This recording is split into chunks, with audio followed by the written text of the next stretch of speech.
무엇보다 중요한 건 음주운전은 100% 예방 가능한 범죄라는 것을 모두가 알고 있다는 겁니다. 윤창호법, 민식이법이 제정되었지만 코로나 영업 제한이 풀리면서 음주운전 사고가 늘어나고 있습니다. 그만큼 피해자들도 늘어나고 있는데 정부에서는 음주운전 시 차량을 몰수하겠다고 나서고 있어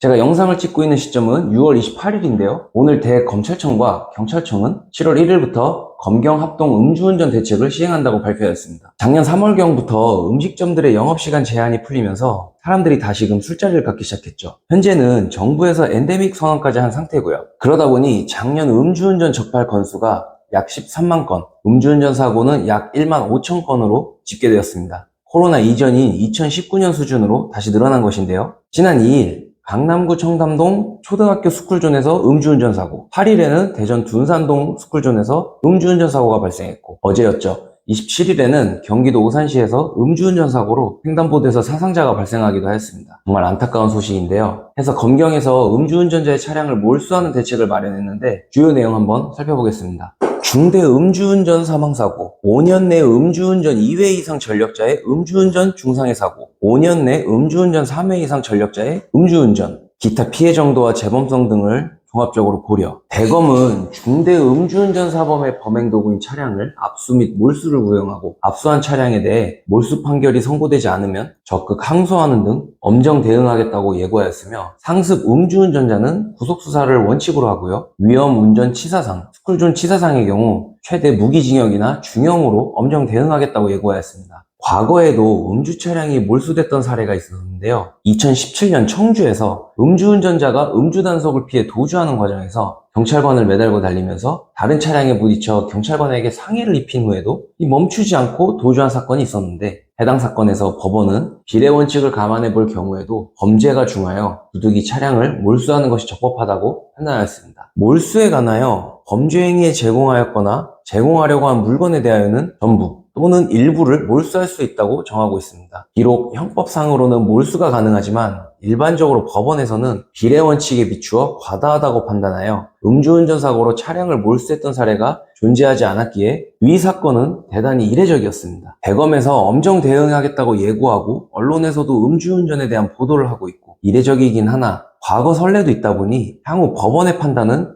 좀 더 지켜봐야 할 것 같습니다. 음주운전 사고 발생 시 혹여라도 음주운전 차량에 의해 사고가 나면 고의사고라서 보험 처리는 안 되는 것은 아닐까? 상대방한테 직접 청구해서 받아야 하는 것은 아닌가? 생각하실 수도 있습니다. 원칙적으로 자동차 보험사에서는 음주운전 사고라 하더라도 피해자에게 대인배상 처리를 해주고 있습니다. 다만 음주운전에 대한 경각심을 불러일으키기 위해 가해 차량 운전자가 자기 부담금을 부담해야 하는데 대인 1의 경우에는 1억 5천만 원, 대인 2의 경우에는 1억 원까지 자부담을 해야 합니다. 보험사에서는 피해자에게 손해배상금을 지급한 후 위 자기 부담금을 가해 차량 운전자에게 구상 청구하는 방향으로 실무가 운영되고 있습니다. 자동차 보험에 가입하면서 운전자 보험도 가입하는 경우들이 많은데요. 음주운전의 경우 운전자 보험에서는 전부 면책사항에 해당합니다. 변호사 비용이라든지 형사비금이라든지 전혀 보장받으실 수 없다는 의미입니다. 마지막으로 제가 반복하여 영상에서 언급했지만 가해자들의 형사변호 방법을 간략하게 정리해 볼게요. 교통사고가 발생하였다고 가해자가 언제나 형사처벌을 받는 것은 아닙니다. 사고 발생에도 불구하고 가해자에게 전혀 과실이 존재하지 않는 경우도 많은데요. 교통신호를 준수하여 가고 있었는데 사고가 발생하였거나 도저히 회피할 수 없는 사고가 발생한 경우에는 과실 없음을 주장해서 수사 단계에서 불송치 처분을 받거나 법원 단계에서 무죄 판결을 강력하게 주장해 보시는 것이 판결되어야 합니다. 이것은 음주운전 시에도 마찬가지로 적용이 되는데요. 음주운전을 하다가 사고를 발생시킨 경우에도 술을 마셨다는 점에서 음주운전죄로 처벌을 받는 것은 받아들여야겠지만 교통사고 발생에는 달리 과실이 없었다는 사실, 즉 회피할 수 없었다는 사실을 주장해서 이 부분은 혐의 없이 처분을 받아내야 합니다. 그렇지 않고 음주운전 사실과 사람을 다치게 했다는 사실이 나도 모르는 사이에 은근슬쩍 인과관계가 이어지는 방식으로 평가되어 음주운전 치사상죄로 처벌을 받는다면 매우 부당한 결과가 발생할 것입니다. 수사기관에서는 음주운전 사실이 확인되면 이를 교통사고로 인한 악결과로 쉽게 연관시키는 경향이 있는데 이 부분에 관해 전문 변호사분과 꼭 상의하셔 인과관계를 단절시키는 데 주력하셔야 합니다. 과실을 부인할 수 없는 사고로 피해자에게 중한 악결과가 발생한 경우에는 적정한 금액의 합의를 꼭 성공하셔야지 실형을 면하실 수가 있을 겁니다. 이때 여러분들이 직접 피해자를 만나는데 어려움이 있거나 합의 금액이 지나치게 높아 고민이 있는 경우라면 전문가의 조력을 받아보시는 것도 나쁘지 않을 것으로 보입니다. 아마 변호사 선임 비용보다 깎을 수 있는 합의 금액이 더 높을 것입니다. 금일 영상에서 소개시켜드린 바와 같이 검사가 차량 몰수를 구형하게 되면 이 부분에 관해서도 변론이 필요할 것입니다. 현재까지 법원은 교통사고 사건들에서 차량 몰수를 극히 예외적인 경우에만 인정하고 있었고 정부에서 강력한 대책을 내놓는다 하더라도 법원의 기조가 크게 달라질 것 같지는 않습니다. 이에 비례의 원칙이나 판례들을 잘 종합해서 몰수 처분에 대한 효율적인 변론을 하셔야 할 것으로 보이고 있습니다. 자, 더운 날씨에 주의력이 많이 감퇴될 수 있는데 각별히 교통안전에 주의하시기 바랍니다. 궁금한 사항이 있으시면 아래에 더보기란는 링크를 통하여 상담 요청을 해주시거나 상단에 대표번호로 연락 주시기 바랍니다. 감사합니다.